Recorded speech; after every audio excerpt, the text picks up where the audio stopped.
Hello and welcome to another episode of Gemstone Mine. I'm John. And I'm Jake.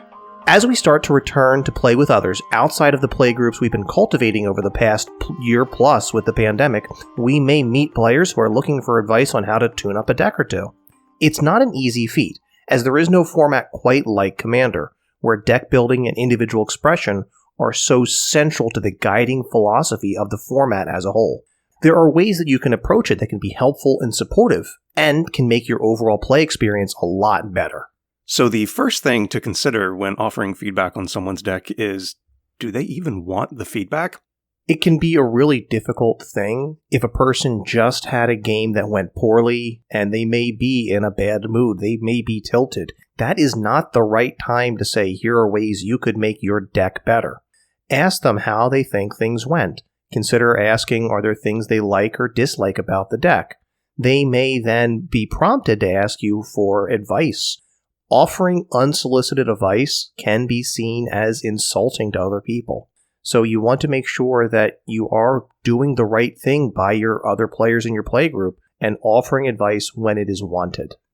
A lot of it is also your approach. A lot of Commander decks are very personal things. They're a work of passion that someone has spent countless hours pouring into and picking out the right cards. So if you just come across as dismissive of their choices, that's not going to get the conversation off on the right foot. There are some questions that can really get the conversation going in the right direction, though. One that I have been a big proponent of in several of the videos on the channel here is asking about a deck's critical turn, or the critical turn of decks you play against.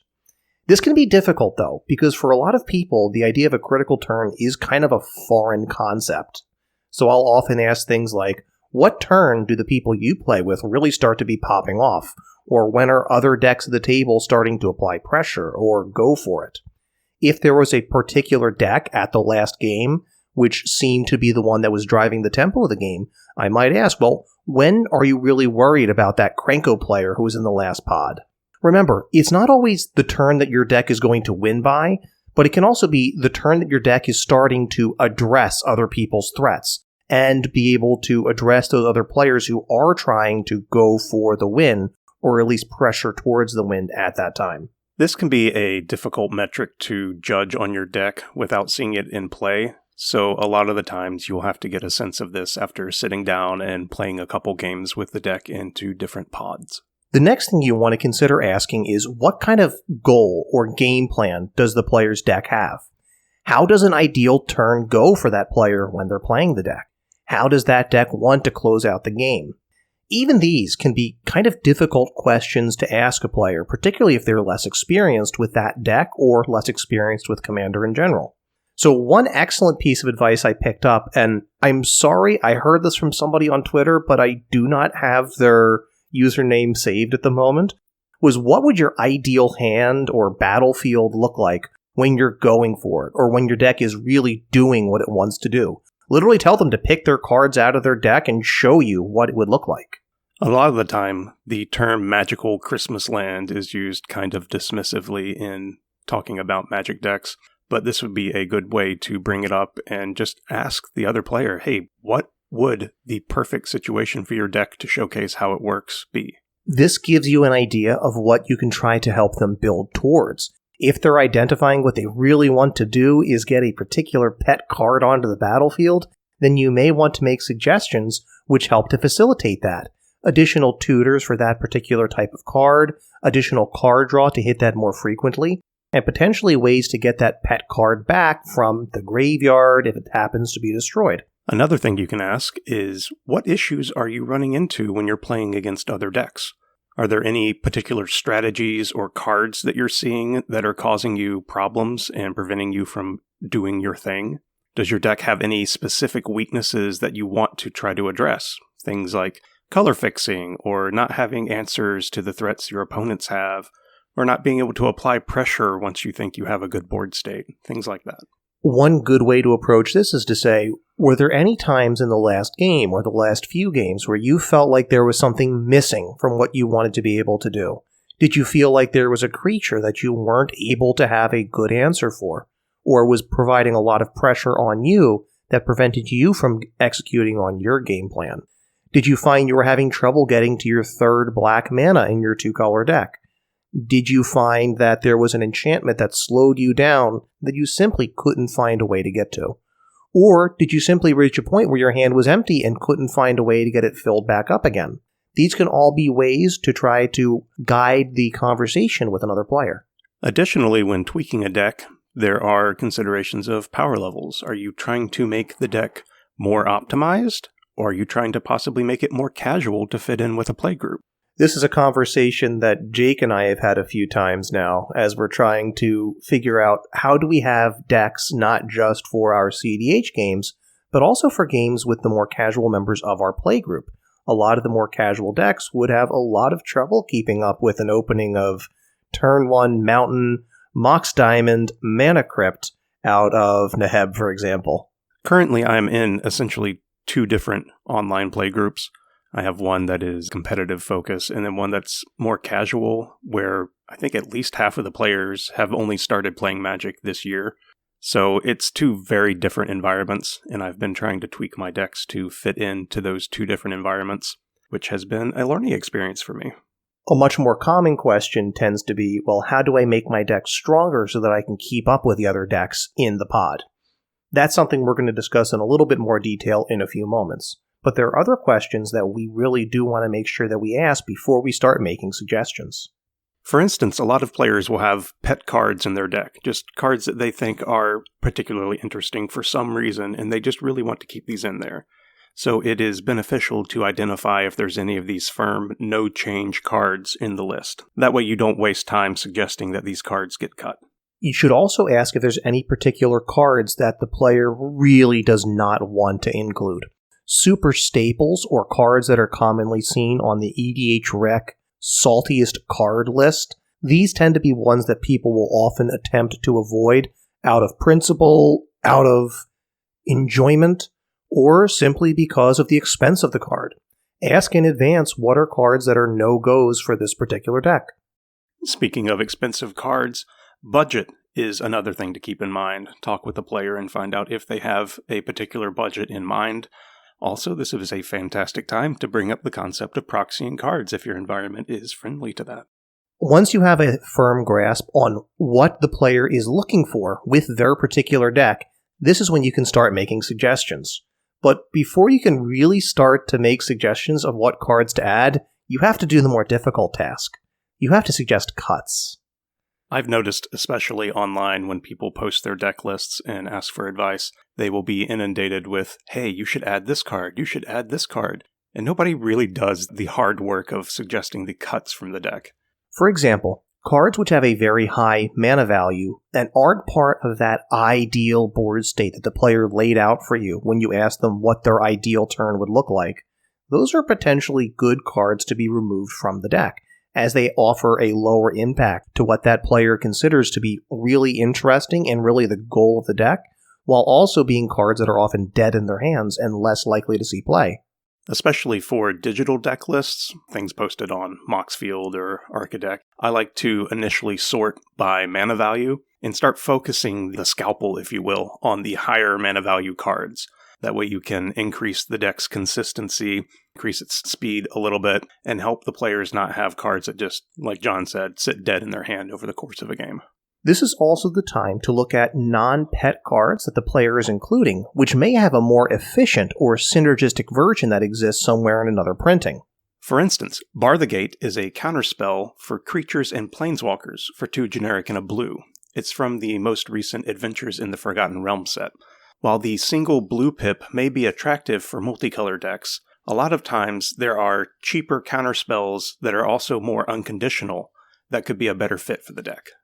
Another thing to look into is to look at the categories for cards that might be overloaded. The categories we often look at are things like mana ramp, card advantage, or answers. It can be a real interesting experience to look at somebody's deck and see that their deck, which is actually quite efficient and is curving out very early, is running 17 pieces of land ramp, for example. And this may be a good place where you can start to suggest some cuts from that area to make suggestions into other areas of the deck where things are lacking.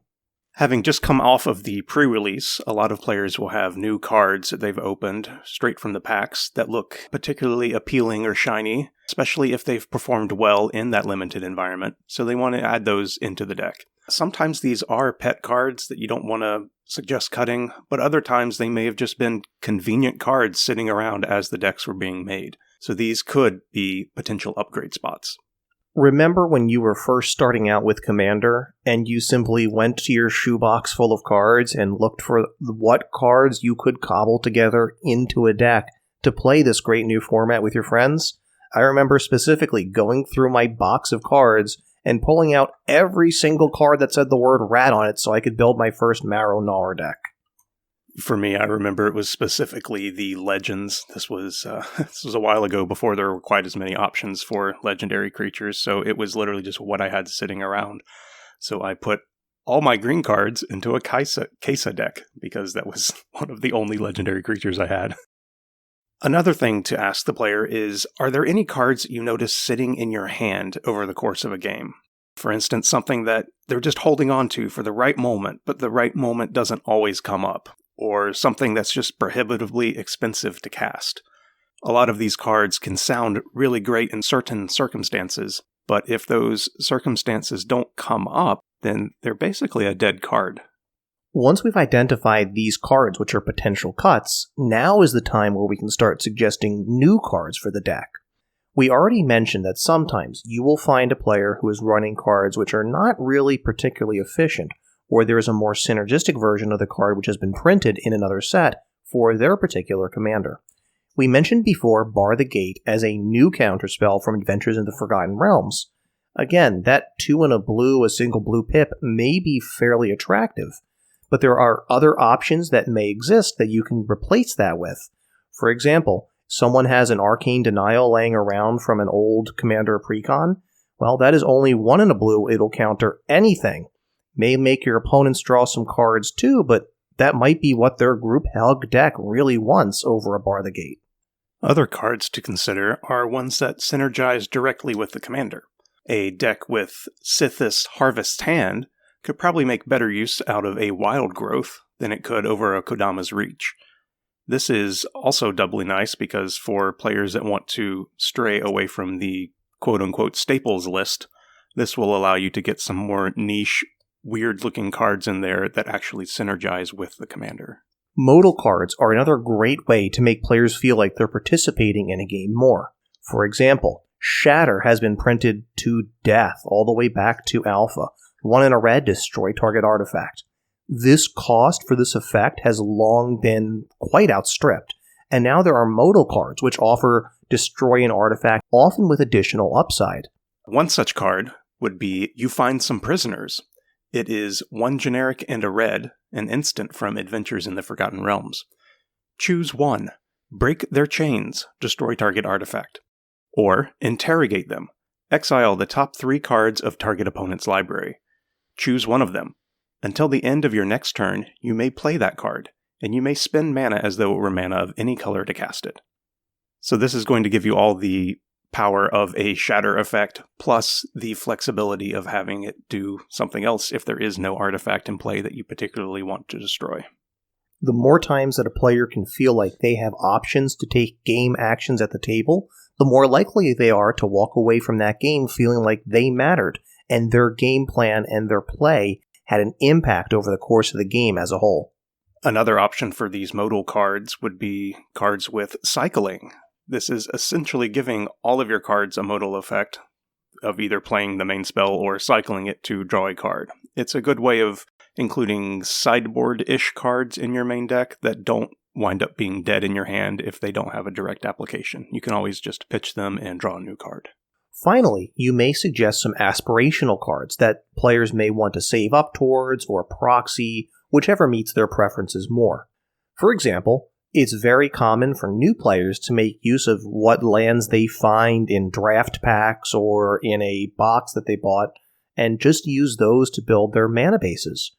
Oftentimes, suggesting rare land cycles, such as shock lands, as ways to upgrade those mana bases over time can be a great way to provide some long-term direction for deck building and improvement.